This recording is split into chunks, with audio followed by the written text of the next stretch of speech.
ஹைதராபாத் இரட்டை குண்டுவெடிப்பு சம்பவம் தொடர்பாக பலரை பிடித்து விசாரித்த போதும் போதிய துப்பு கிடைக்காமல் தேசிய புலனாய்வு அமைப்பும் ஆந்திர போலீசாரும் திணறி வருகின்றனர்.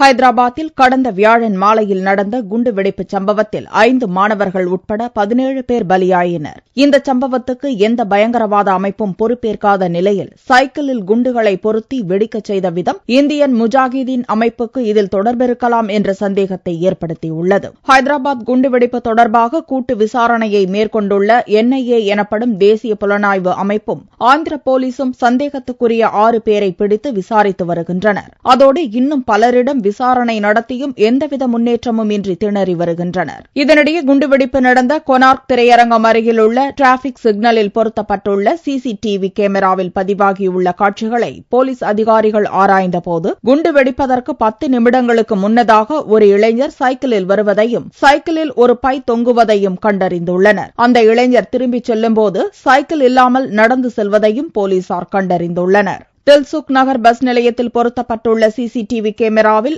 அந்த இளைஞரின் உருவம் பதிவாகியிருந்த போதிலும் முகம் தெளிவாக இல்லை. இந்த வழக்கில் CCTV காட்சிகள் முக்கியமாக கருதப்படுவதால் கம்ப்யூட்டர் தொழில்நுட்ப வல்லுநர்களின் உதவியை போலீசார் நாடியுள்ளனர். குண்டுவெடிப்பு சிதறல்கள் முதுகு மற்றும் இடுப்பில் பாய்ந்ததால் காயமடைந்து சிகிச்சை பெற்று வரும் அப்துல் வாசிப் மிர்சா என்ற இளைஞரிடமும் போலீசார் விசாரித்துள்ளனர். 2007ஆம் ஆண்டு ஹைதராபாத்தில் நடந்த மெக்கா மசூதி குண்டுவெடிப்பில் சிக்கி இடது காலை இழந்தவர்தான் இந்த வாசிப் மிர்சா.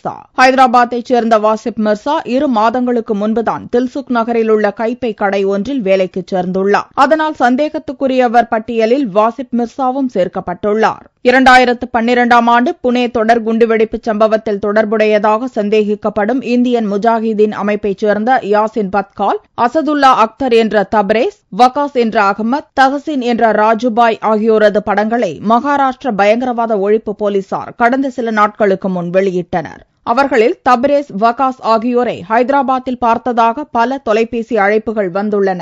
ஆனால் அதை அப்போது அலட்சியப்படுத்திய மகாராஷ்டிர போலீசார் இப்போது ஹைதராபாத்துக்கு விரைந்து விசாரணையில் தங்களையும் இணைத்துக் கொண்டுள்ளனர்.